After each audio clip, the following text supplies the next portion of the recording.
Olá, seja muito bem-vindo, muito bem-vinda a mais um vídeo do canal Bíblia Diz. Eu sou Fernando Campos e hoje nós vamos estar tratando sobre um tema também muito interessante e até mesmo investigativo. A pergunta é: eram realmente Moisés e Elias que estavam com Jesus por ocasião da sua transfiguração diante de João, Tiago e Pedro? E eu quero convidar você a assistir a mais este vídeo. Gostaria de pedir encarecidamente a você que talvez esteja chegando aqui pela primeira vez, para que você assine o canal, ative as notificações e se você gostar do conteúdo que temos apresentado, que você possa então estar deixando aí o seu like para nós, pois ele é muito importante para nós sabermos o direcionamento que devemos seguir, para que o próprio YouTube perceba que nós estamos indo no caminho certo. E eu agradeço e que Deus abençoe sua vida. A transfiguração foi um evento tão importante que foi registrado nos 3 evangelhos: Evangelho de Marcos, Evangelho de Mateus, Evangelho de Lucas, também conhecidos aí como Evangelhos Sinóticos. Então, os 3 evangelistas registraram este evento, pois ele foi um evento marcante e tinha um propósito, um significado para estar registrado. E nós vamos aqui ler as passagens rapidamente. Eu vou estar colocando aí na tela para você, enquanto eu faço a leitura aqui na Bíblia. A primeira passagem é a de Mateus, capítulo 17, do 1 ao 5, que diz o seguinte: 6 dias depois, tomou Jesus consigo a Pedro e aos irmãos Tiago e João e os levou em particular a um alto monte, e foi transfigurado diante deles. O seu rosto resplandecia como o sol, e as suas vestes tornaram-se brancas como a luz. E eis que lhes apareceram Moisés e Elias falando com ele. Então disse Pedro a Jesus: Senhor, bom é estarmos aqui. Se queres, farei aqui 3 tendas. Uma será tua, outra para Moisés, outra para Elias. Falava-lhe ainda, quando uma nuvem luminosa os envolveu. E eis, vindo da nuvem, uma voz que dizia: Este é o meu filho amado, em quem me comprazo. A ele ouvi. Marcos capítulo 9, versos 2 ao 7 diz o seguinte: 6 dias depois, tomou Jesus consigo a Pedro, Pedro, Tiago e João, e levou-os a sós à parte a um alto monte. Foi transfigurado diante deles. As suas vestes tornaram-se resplandecentes e sobremodo brancas, como nenhum lavandeiro na terra as poderia alvejar. Apareceu-lhes Elias com Moisés e estavam falando com Jesus. Então Pedro, tomando a palavra, disse: Mestre, bom é estarmos aqui, e que façamos 3 tendas, uma será tua, outra para Moisés e outra para Elias. Pois não sabia o que dizer, por estarem eles aterrados. A seguir, veio uma nuvem que os envolveu, e dela uma voz dizia: Este é o meu filho amado, a ele ouvi. E a última passagem está no Evangelho de Lucas, capítulo 9, versos 28 a 31. Vamos ver. Cerca de 8 dias depois de proferidas estas palavras, tomando consigo a Pedro, João e Tiago, subiu ao monte com o propósito de orar. E aconteceu que, enquanto ele orava, a aparência do seu rosto se transfigurou, e suas vestes resplandeceram de brancura.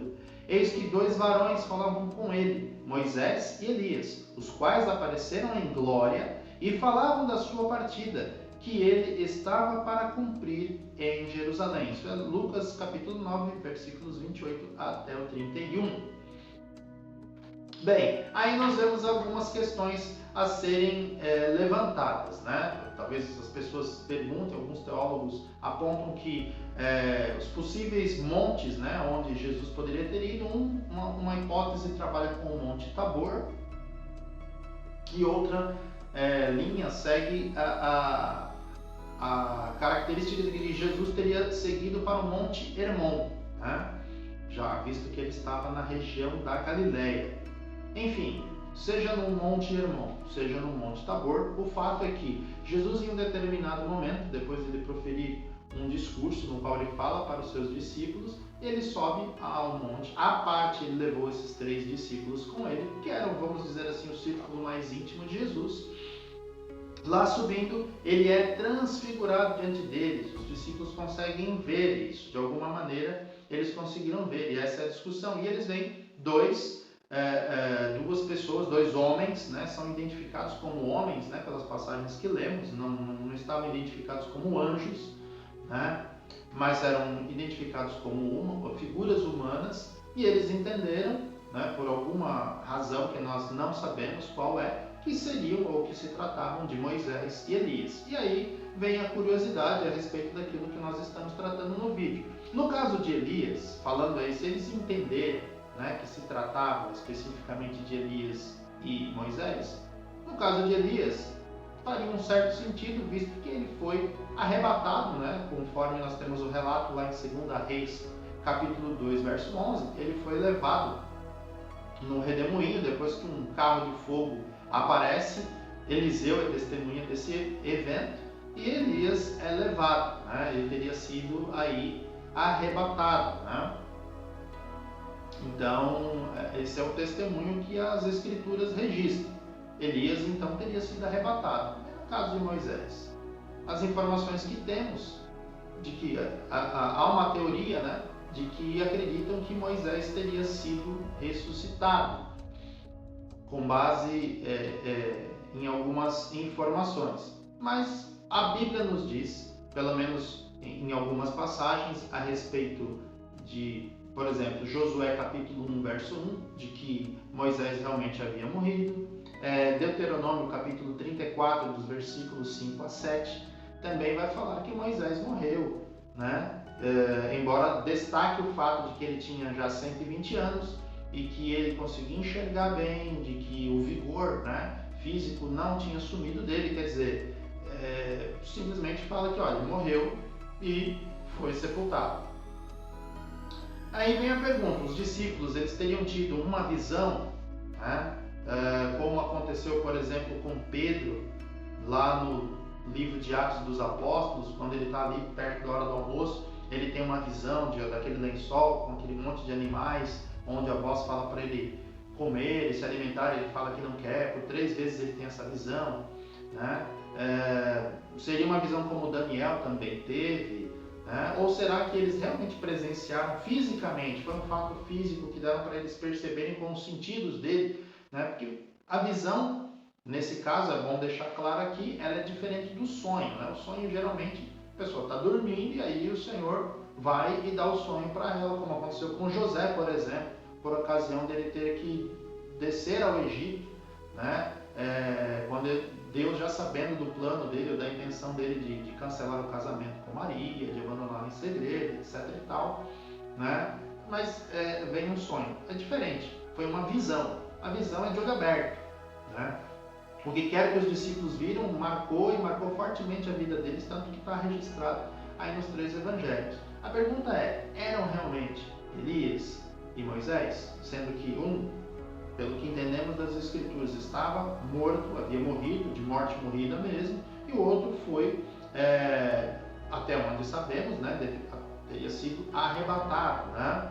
Embora a gente precise aí colocar algumas coisas que a gente já tem conhecimento, porque até aquele momento a gente não tinha esse conhecimento, mas a revelação toda sendo colocada na palavra de Deus, como a gente até falou no vídeo anterior, a respeito da revelação progressiva de Deus, nós hoje sabemos, por exemplo, de que a carne e o sangue não podem herdar o reino de Deus, ou seja, não haveria meio de Elias acessar a dimensão espiritual ou o mundo espiritual, né, como queiram chamar, se ele não tivesse sido transformado. Então, supostamente, Elias teria que ter sido transformado, ou ele teria que ter morrido e ter sido ressuscitado, como no caso de Moisés, que são as hipóteses que a gente está levantando aqui. Então, são as duas interpretações possíveis, né? Então, a primeira interpretação possível foi uma visão. Os discípulos teriam tido, então, uma visão, né, tendo sido contemplados aí por uma visão da glória futura de Jesus. Eles viram Jesus já manifestando a sua glória, né, que naquele momento foi temporário, mas essa manifestação da sua glória viria a ser de forma permanente após a sua ressurreição. E aí ele aparece com o corpo já glorificado, né? né? Um corpo capaz de ascender à dimensão espiritual, se materializar, né? No mundo físico, né? Então, um corpo diferente, capaz de se alimentar, como nós já temos algumas informações aí. Então, era um corpo glorificado, um corpo diferente, né? Do corpo normal, né? Daquele momento que Jesus tinha. Então, ele foi naquele momento envolvido ou liberou. Agora a gente não sabe exatamente como que ocorreu. O que sabemos é que o fato aconteceu de maneira que foi até mesmo registrado. E nesse caso, onde eles teriam tido uma visão, Moisés estaria ali exatamente para fazer o quê? Dar respaldo de que Jesus então era superior a Moisés, e Elias estaria ali como uma testemunha de que todas as profecias, não só dele, mas de todos os outros profetas, né, até João Batista, a respeito de Jesus, eram verdadeiras, né? Então, havia um sentido, né, muito mais, vamos dizer, teológico, né, que alguns teólogos inclusive apontam que Moisés estava ali representando a lei, né? Elias estaria representando os profetas, né? E dessa forma a profecia, tanto a lei e a profecia, apontavam para Jesus, né? E mostrando aí que Jesus é superior, que na continuidade da passagem, né, você vê que há uma nuvem que os envolve, a voz do Pai ouvida, dizendo que esse é meu filho, em quem me compraz, ou em quem está o meu prazer, em quem está a minha alegria, a ele ouvir, dizendo que o seguinte, a voz dele, né, ele é a autoridade máxima, a dele que vale, vocês têm que ouvir a ele, né? Então essa seria uma hipótese, né? Essa de ter sido uma visão. A segunda hipótese é de que foi um fato realmente físico, algo que aconteceu ali e eles puderam contemplar de uma outra maneira, né? Não vendo alguma coisa se descortinar nos olhos deles, mas eles puderam contemplar, né, parte da glória de Jesus sendo revelado, revelando aí a sua divindade, mostrando que Jesus não era meramente um filho de carpinteiro, não era um homem que havia sido apenas revestido de poder, né, como os próprios discípulos e todos aqueles que vierem a crer em Cristo haveriam de ser ou vir a ser revestidos de poder, como sabemos lá por Atos 1, versículo 8, né? Mas não, ele foi glorificado, era um poder diferente, revela a divindade de Jesus. E também, né, ressaltando que naquele momento, Jesus, como se ele abrisse uma fenda, né, desnudando ou mostrando o mundo espiritual ou a dimensão espiritual que é tão real, né, quanto é o mundo físico para nós aqui. Então Jesus simplesmente ele abriu a porta, né, descortinou, mostrou para os seus discípulos um lampejozinho da glória que ele tem, né, e nesse momento, como tendo a presença de duas testemunhas, né, para validar aí aquilo que estava acontecendo, estavam lá Moisés e Elias. E nesse mundo espiritual, né, estavam lá Moisés e Elias, dentre tantas pessoas que também habitam no mundo espiritual, na dimensão espiritual. Aí a pergunta é, mas rapaz, eles estavam com um corpo, né? Que é essa que é a dúvida que fica, né? Se eles estavam num corpo físico ou se eram apenas aparições, né? E essa é a dúvida que fica. Mas como a gente está trabalhando com a hipótese deles terem contemplado como um fato físico, né? Então a gente entende que naquele momento eles estavam contemplando realmente a Jesus, né, na sua glória, e contemplando a Moisés e Elias. Aí resta uma pergunta para a gente responder, que é: então como que ele estava invocando mortos? Aí vem a questão que nós devemos entender. Jesus Cristo, como Deus, ele pode falar com quem ele quiser. Esse é o primeiro ponto. Ele pode falar com quem ele quiser. O segundo ponto: Moisés e Elias não estavam mortos, mas eles estavam vivos. Se não fosse assim, ele não teria afirmado, por ocasião da discussão que ele teve lá com os saduceus, né, que certa feita foram questionados. Isso aparece lá em Mateus 22:32, Lucas 20:38 e Marcos 12:26, onde os saduceus que não acreditavam em ressurreição vão questionar a Jesus a respeito da questão daquela pessoa que de uma mulher que foi casada com um marido, e aí ela vai casa com 7 irmãos dele, de quem que ela seria esposa por ocasião da ressurreição. Aí Jesus explica, olha, na ressurreição, ou seja, numa nova vida, num novo momento, não se casam nem se dão em casamento, mas serão semelhantes aos anjos. Ele já está dando algumas dicas do que será a vida lá no futuro. Por outro lado, ele também fala o seguinte, ora, não lestes o que está escrito? Quando Deus se revela como Deus de Abraão, de Isaac e de Jacó, dizendo que, olha, Deus não é Deus de mortos, mas Deus dos vivos. Falando claramente que em algum lugar, não sabemos como, né, pelo que entendemos da Escritura, né, entendemos que eles estão na presença imediata de Deus, nesse estado intermediário em que ainda não receberam o corpo glorificado, né, onde estão todos aqueles que morrem, né, em Cristo, ou seja, todos aqueles que morreram crendo, sendo na promessa de Cristo, sendo na vinda de Cristo já, como é da igreja para frente. Então, eles estariam neste lugar, né, vivos, na presença de Deus. Então, Deus tem livre acesso a falar com qualquer um deles, né? Aí a questão, mas especificamente por que Moisés e Elias? E aí nós temos a conjectura, a possibilidade de que talvez Moisés tivesse ressuscitado, talvez Elias como arrebatado. Uns falam que um seria testemunha daqueles que vão ressuscitar, que é uma outra hipótese também. Moisés como testemunha daqueles que vão ressuscitar, e Elias como testemunha daqueles que vão ser arrebatados, ou seja, aqueles que serão transformados, não passando pela morte, que é a separação da alma, ou alma e espírito, do corpo físico. Então seria essa uma outra hipótese com a qual nós trabalhamos. Mas o fato é importante ficar ressaltado exatamente isso. Quem pode falar com as pessoas que não estão na nossa dimensão, aqui nos nossos olhos, é somente Cristo, né? Eles estão vivos, mas estão num lugar inacessível. E a ordem que Deus deu, tanto no Velho Testamento, continua valendo. Não é para a gente invocar morto, não é para a gente buscar contato com eles.